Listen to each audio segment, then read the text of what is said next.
গোপালগঞ্জের মধুমতি নদীর তীব্র ভাঙনে দিশেহারা হয়ে পড়েছে নদীর তীরবর্তী বাসিন্দারা। ইতিমধ্যে নদী গর্ভে বিলীন হয়ে গেছে অন্তত অর্ধশত ঘরবাড়ি, ফসলি জমি ও ধর্মীয় প্রতিষ্ঠান। চরম ঝুঁকিতে রয়েছে কয়েকশো পরিবার, শিক্ষা প্রতিষ্ঠান ও পাকা সড়ক। ভিটামাটি হারিয়ে খোলা আকাশের নিচে তাঁবু টাঙিয়ে দিন পার করছেন কাশিয়ানী উপজেলার পরানপুর ও ফুকরা এলাকার বেশ কিছু পরিবার। আমরা তো নদীতে ভাঙিয়ে নিয়ে যাচ্ছে, আমরা কি করবো? কোহানে যাবো? কাজ জায়গা যাবো? সরকার যদি না দেয়, না করে, তো আমরা কোহানে যাবো? সরকার আসে তাড়াতাড়ি আমাকে বাঁধিয়ে দিই। আমি এই তাঁবুটা নাই, বৃষ্টিতে ভিজে আমার সব কিছু গুল্লাইয়ে চলে গেল।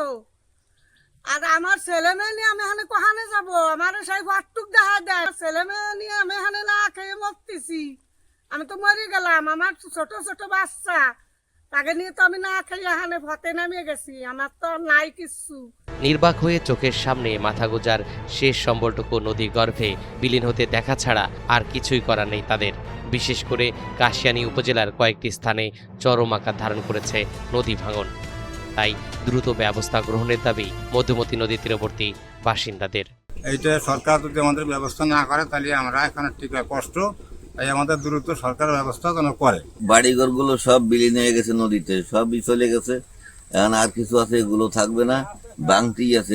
এই জায়গায় কি জানার সমস্যা আছে, ওইখান থেকে এই পর্যন্ত প্রায় 1 কিলোমিটার দূর পর্যন্ত এই বাংটি আছে একভাবে, ঠিক আছে। যত বাগান ছিল, বাঁশ বাগান, বড় বাড়িঘর ছিল, সব বিলীন হয়ে গেছে নদীর ভিতরে। জেলা পানি উন্নয়ন বোর্ডের তথ্য মতে প্রায় 5.5 কিলোমিটার এলাকা জুড়ে দেখা দিয়েছে তীব্র ভাঙন।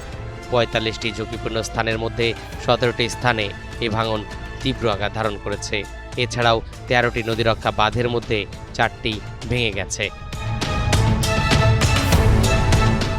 নদী ভাঙন রোধ প্রকল্প অত্যন্ত ব্যয়বহুল ও বাজেট স্বল্পতার কথা বললেন পানি উন্নয়ন বোর্ডের নির্বাহী প্রকৌশলী। তবে এ বিষয়ে ঊর্ধ্বতন কর্তৃপক্ষকে জানানো হয়েছে এবং দ্রুতই কার্যকর ব্যবস্থা গ্রহণ করা হবে বলে আশ্বাস দেন তিনি। আমাদের গোপালগঞ্জের কাশিয়ানী উপজেলায় ফুকরা আর আমাদের পরানপুর, এই জায়গা দুটো অত্যন্ত ভাঙনের ঝুঁকিতে রয়েছে এবং বর্তমানে ওখানকার কয়েকশো পরিবার অতি ঝুঁকিপূর্ণ অবস্থার মধ্যে রয়েছে। আপনারা অবগত আছেন যে এখানে যে কিছু মন্দির, মানুষের বসত বাড়ি, এলজিডি সড়ক সবই এখন ঝুঁকির মুখে আছে। তা আমরা ইতিমধ্যে এই ঝুঁকিপূর্ণ জায়গাগুলো সহ প্লাস আমাদের গোপালগঞ্জের সকল ঝুঁকিপূর্ণ জায়গাগুলো নিয়ে আমাদের ঊর্ধ্বতন কর্তৃপক্ষের কাছে প্রতিবেদন পাঠিয়েছি এবং পরানপুরে আমরা জরুরি আপৎকালীন কাজ বাস্তবায়নের অনুমতি পেয়ে গেছি। ইনশাল্লাহ আমরা 2-1 দিনের মধ্যে কাজ শুরু করতে পারবো। আর ফুকরার ব্যাপারে আমরা চেষ্টা চালিয়ে যাচ্ছি, আশা করি এই ব্যাপারে আমরা অনুমতি পেলে দ্রুতই কাজ বাস্তবায়ন করতে পারবো।